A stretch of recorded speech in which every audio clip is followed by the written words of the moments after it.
ఒక వాస్తవం అంటే ఆయన మాటలు ఆయనే చెప్పుకుని చూపెట్టిన తర్వాత ప్రెస్ కాన్ఫరెన్స్ చేస్తాం. ముఖ్యమంత్రి అవుతాడు ఇక్కడ. ఆంధ్రాలోనే దిక్కులేదు పవన్ కళ్యాణ్ ఇక్కడే ముఖ్యమంత్రి అవుతాడు. పాపం ఓ మాట చెప్పండి, ఆంధ్రాలోనే పాపం పోటీ చేస్తే డిపాజిట్ రాలేదు, మొత్తం ఒక్క సీటు కూడా వెళ్ళలే, ఆయన కూడా ఓడిపోయిండు. ఇప్పుడు ఏదో పొత్తు పెట్టుకొని బీజేపీ, తెలుగుదేశం అండ్ జనసేన కలిస్తే పాపం సావు తప్పి కన్నులట్ట వేయనట్టు గెలిచిన అని ఆయన, నేను it is not my words, మళ్ళీ ఒకసారి వినండి. పవన్ కళ్యాణ్ ముఖ్యమంత్రి అవుతాడు ఇక్కడ. ఆంధ్రాలోనే దిక్కులేదు పవన్ కళ్యాణ్ ఇక్కడే ముఖ్యమంత్రి అవుతాడు. సో ఎవరు మిమ్మల్ని ఇక్కడ ఆయన కొన్ని మాట్లాడినప్పుడు పవన్ కళ్యాణ్ గారు కొన్ని మాటలు మాట్లాడే సందర్భంలో ఎవరో తెలంగాణకు రావద్దన్నట్టుగా, ఇది భారతదేశమా పాకిస్తానా అనే మాటలు మాట్లాడే సందర్భంలో మేము ఆనాడు ఉద్యమ సందర్భంలో కూడా తెలంగాణ విభజన ప్రజల ఆకాంక్ష, విడిపోయి కలిసి ఉందాం తెలుగు రాష్ట్రాలుగా అనేటువంటిదే నినాదం. ఇవాళ కూడా 12 సంవత్సరాల్లో ఎవరం కూడా ఆంధ్రప్రదేశ్కు సంబంధించిన వాళ్ళు ఇక్కడ ఉండొద్దనో వ్యాపారాలు చేయొద్దనో, అమెరికా వాళ్ళు ఇన్వెస్ట్మెంట్సే చేస్తారు ఇక్కడికి, ఆంధ్రప్రదేశ్ పెట్టుబడి ఎందుకు పెట్టేస్తారు? మీరు అంటారు కావచ్చు తెలంగాణ పెట్టుబడులు ఆంధ్రకు రావద్దని. ఇంకొక మాట చెప్తున్నాను, ఎస్ మిస్టర్ పవన్ కళ్యాణ్, ఇది మా అయ్య జాగిరే, మా తెలంగాణ ప్రజల అయ్య జాగిరే, 4 కోట్ల ప్రజల మనుషుల యొక్క అయ్య జాగిరి, నీ అయ్య జాగిరి కాదు. ఫస్ట్ గుర్తుపెట్టుకో.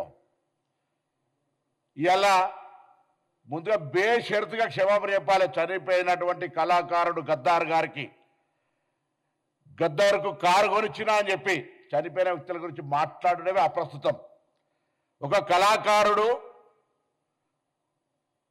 ఒక భావజ్వాల వ్యాప్తికి సంబంధించిన వ్యక్తి చనిపోయి అమరుడై అతన్ని మేము ఈరోజు తెలంగాణ ఉద్యమానికి సంబంధించినటువంటి ప్రజాస్వామికవాదిగా ఆయనను గౌరవించుకునే సందర్భంలో ఆయన కారు కొట్టించిన అని చెప్పి ఈరోజు నేను తెలంగాణలో ఉన్నటువంటి అన్ని దళిత వర్గాలు ఒకసారి ఆలోచన చేయాలి. ఆయన అహంకారం ఇయ్యాల కూడా మేము ఏ అహంకారానికి వ్యతిరేకంగానైతే పోరాడినామో, ఏ దురహంకారం అయితే మా మీద ఆధిపత్యం చెలాయించద్దనుకున్నామో అదే దురహంకారము, అదే ఆధిపత్యంతో ఇలా మాట్లాడుతూ ఉన్నాడు.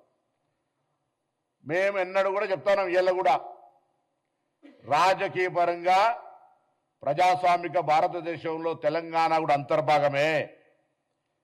మేము కూడా అనేక సందర్భాల్లో ఆంధ్రాకి వెళ్తాము. Andhra, Telangana is a separate states, Telugu రాష్ట్రాలు.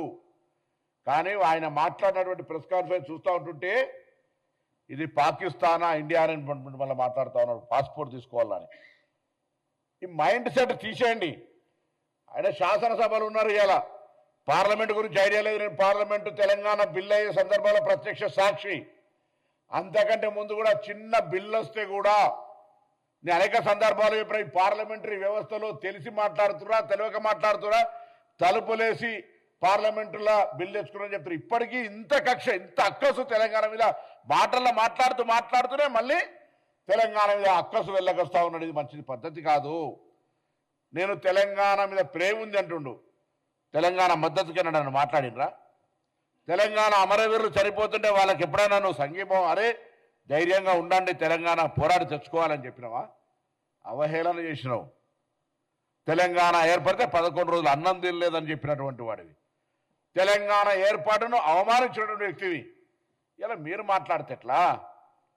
మళ్ళీ రాజకీయంగా వక్ర భాష చెప్పేటువంటి ప్రయత్నం జరుగుతోంది. అలా వారు పక్కకు మాట్లాడిన కొద్దీ తాపకొక్క స్లిప్ వస్తూ ఉంది. పాపం పవన్ కళ్యాణ్ గారిని పేడ్ ఆర్టిస్టు, రేపు పొద్దున నిజంగా నాగర కూడా బాగా డబ్బులుంటే నేను కూడా ఆయన ఒక పాత్రకి ఎంగేజ్ చేసి ఈ విధంగా మాట్లాడగలగడానికి అవకాశం. ఎందుకంటే ఆయనకు వచ్చే చిట్టీలు భారతీయ జనతా పార్టీ నుంచి వస్తున్నాయి, టీఆర్ఎస్ పార్టీ నుంచి వస్తున్నాయి, తెలుగు స్క్రిప్ట్ రాసుకొని మాట్లాడతారు. భావజ్వాల వ్యాప్తి ఉంటే, తెలంగాణ నరాన గుండెల్లో ఉంటే నేను ఎవరిని అవమానిస్తాను? ఆంధ్రప్రదేశ్ ప్రజలను కూడా. ఈవెన్ చంద్రబాబు నాయుడు గారు, తెలంగాణ ముఖ్యమంత్రి రేవంత్ రెడ్డి గారు వచ్చి కూర్చుంటే కూడా తెలంగాణ విభజన హామీలను సామరస్యంగా పరిష్కరించుకోవాలని మాట్లాడుకునేటువంటి అటువంటి వాతావరణాన్ని కలిగేసే ప్రయత్నం చేస్తూ ఉన్నాం. ఇక్కడ ఉన్నటువంటి వాళ్లకు అన్ని రకాలుగా శాంతి భద్రతతో సహా ఎక్కడ కూడా అవసరమైతే రాజకీయంగా ఇలా చాలా మంది పోటీ చేసి గెలుస్తూ ఉంటారు. ఎవరికి అభ్యంతరం లేదు. ఏమనంటే కొండగట్టుకు పైసలు ఇచ్చినండి, నీ అయ్యే జాగిరియా పైసలు? తెలంగాణ ప్రభుత్వం ఆంధ్రప్రదేశ్ ప్రభుత్వం వస్తే ఇంకొక మాట మాట్లాడతారు, రానియరా తిరగనియరా.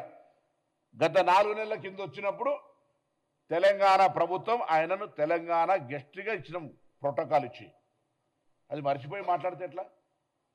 నువ్వు తెలంగాణ ఆవిర్భావ దినోత్సవం రోజు అందరినీ కట్టెబెట్టి గెలికినట్టుగా నవనిర్మాణ తెలంగాణ ఆవిర్భావ దినోత్సవం తెలంగాణ ప్రజలకు శుభాకాంక్షలు చెప్తాను రా. ఇది ప్రజల ఆకాంక్ష, పోరాడి సాధించుకున్నారు, బాగండి అని కోరు. తెలంగాణ నవనిర్మాణం ఏం చేసేది ఉన్నది? నువ్వు వచ్చి పీకేదేంది ఇక్కడ? నువ్వు ఇప్పుడు చెప్పినావు కదా అక్కడనే పీకలేకపోతుంది ఇక్కడేం పీకుతా అని. మళ్ళెందుకు ఇట్లా అనేటి ఒక మాటలు చెప్పేది ఒక మాట. స్క్రిప్ట్ పాప చక్కగా రాసిస్తలేరు బీజేపీలో, ఎవరో ప్రాపర్ గైడ్ చేస్తలేరు. అంతే ఒక మాట బీజేపీ వాళ్ళు ఈయనతో పొత్తు కూడా పెట్టుకోమని చెప్పే పరిస్థితులలో, ఒకసారి పొత్తు పెట్టుకుంటామనే పరిస్థితులలో ఆలోచన ట్రస్ట్ ట్రావెల్ జరుగుతున్నట్టు. ముందు ఒక ఆర్టిస్టును హీరోగా పెట్టుకోవాలంటే ముందు టెస్ట్ డ్రైవ్ చేస్తున్నట్టు, అంటే స్క్రీన్ టెస్ట్ చేస్తే స్క్రీనింగ్ అట్లా చేస్తున్నట్టు పవన్ కళ్యాణ్ గారిని పాప తెలుసుకోవాలి. అటు బీఆర్ఎస్ పార్టీనా ఇటు భారతీయ జనతా పార్టీ ఎవరో ఒకరు మాత్రం ఆయన ఎంగేజ్ చేసుకున్నటువంటి ఆర్టిస్ట్గా వాస్తవం. 2009లో ఎమ్మెల్యేలు తిరిగినప్పుడా 2014 ఎన్నికలప్పుడు తిరిగినా జనం వస్తుండొచ్చు.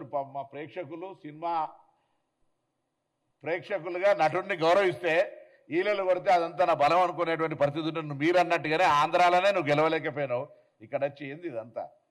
మళ్ళీ చెప్తాను, పవన్ కళ్యాణ్ గారు ఇక్కడ తెలంగాణలో రావడానికి పోవడానికి సంబంధించిన మాకేమటువంటి అభ్యంతరాలు లేవు. కానీ ఆవిర్భావ దినోత్సవం రోజే గెలికి నవనిర్మాణం పెడతా అంటే చూస్తూ ఊరుకోవడానికి కూడా సిద్ధంగా లేరు.